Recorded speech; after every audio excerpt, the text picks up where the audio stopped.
Hello, hello. I am Evora Bentley, your faith, purpose, and mindset coach, helping others to change their minds so that they may change their world around them. So, today I want to talk a little bit about the Amber Geiger situation and how the young man, the brother, forgave her. So, the first thing I'm going to say is that first and foremost, no, I don't agree with the sentence. And I would like to also say that if you think that race didn't have a factor, let's say if the roles were changed, if the colors were different as far as who did the shooting and who got killed, I definitely believe that the sentence will be different. Now, me sharing that, you could say no, you disagree, you could say I'm being racist or anything like that. But you really don't want to see the truth of how the justice system is set up in this country, for one. Secondly, I am somebody who treats every human being for who they are and not the color of who they are. Thirdly, I do, however, know when I come in contact with someone and they treat me according to the color of my race and not who I am. Okay? Forgiveness. Okay, when I encounter those type of people, I cannot hold grudges or anything like that, because this is what you have to understand for the forgiveness. And I think this is what is getting me about this whole situation, that more people, it seems like, are outraged more about the young man forgiving her versus the sentence that she received, versus that part being as though a lot believe, and it looks like that the justice system once failed again here in America. So this is what you have to understand when it comes to forgiving someone, and I'm speaking from personal experience. When it comes to unforgiveness, you have to understand that it is not for the other person, that it is for you. I've seen some comments that said, as far as black people, here we are, we've been forgiving white people all these years and all this kind of stuff. And as far as there like being a hindrance of things being changed. Well, this is what you have to understand. I think I saw something that said, like, if we forgive, then we loses our fire for change or something like that. When you forgive someone, you make this is a choice that you make. I literally struggle with unforgiveness, and how you view the unforgiveness is all as far as your mindset. If you truly believe that if you forgive someone that it makes you weak, then that is going to be the outcome, and you're not going to be able to see anything past that. If you look at forgiving someone and knowing the strength and courage in that, and still, what can I do? Because of the fact that a change needs to be made, you have to understand that when you forgive someone, it's for you, and it's not for them. You have to understand that unforgiveness makes the heart sick, which leads to diseases, and people die. When your heart gets sick and it stops pumping, you no longer live. Stress, I forget, all of these things causes unforgiveness. Causes us to get sick, diseases that leads to death.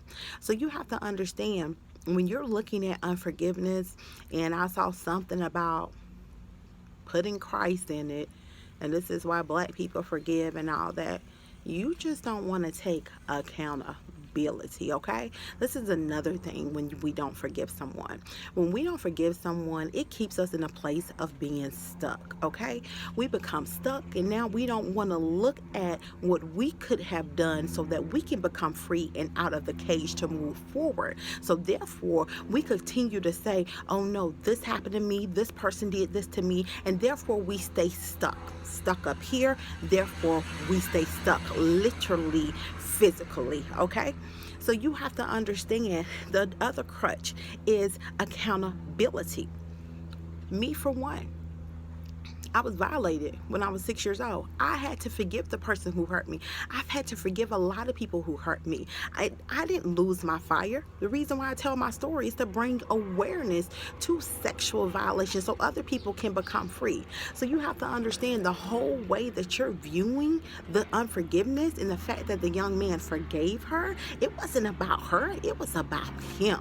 Okay, it was about him, and the fact that if he holds that he would make his heart sick. Again, it's all about your mindset, how you're viewing it, and how you are perceiving it. You can truly forgive someone and still have a fire. That thing right there is supposed to want to still put a burning in you to do what you're able to do to for change to come forth. And so many of you, you're just sitting up there and you're putting all these comments and all these hate things and all this and that, and you're not doing nothing. You're not doing absolutely nothing besides sitting behind your computer or phone and expressing how you feel, but you're not making a move. And the sad thing about it is you're expressing how you feel with anger.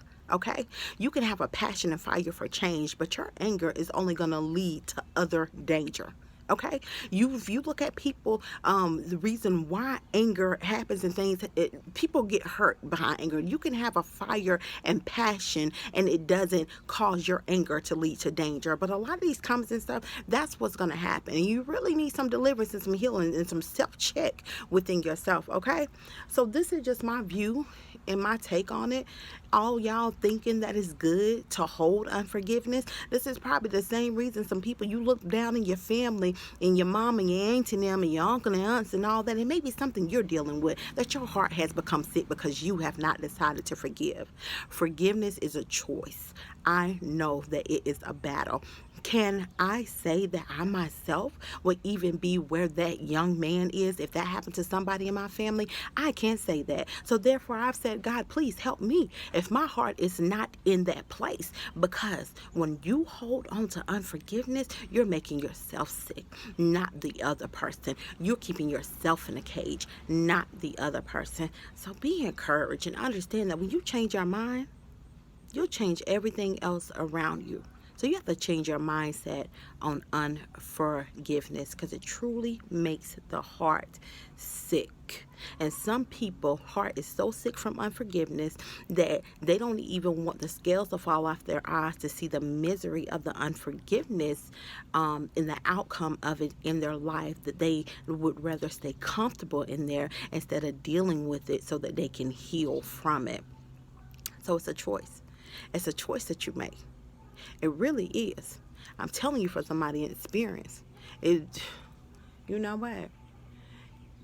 All the people that hurt me and all that unforgiveness that I had, I'd probably be sick and miserable, still so stuck in life, maybe even under the grave if I wouldn't have let it go. So you have to understand, forgiving someone, it's not for you. It's not for the other person. And it doesn't make you weak. It doesn't make you weak. You need to ask yourself, what's that other thing making you weak? Because it's not the fact that you've forgiven someone. It should put fire in you to want a change and for you to get up, move, and do something. If you just sitting behind a computer or your phone and you typing and you're not thinking of strategies or to be a solution to something that needs to change into the justice system, then your comment really doesn't even matter. Have an amazing day on purpose.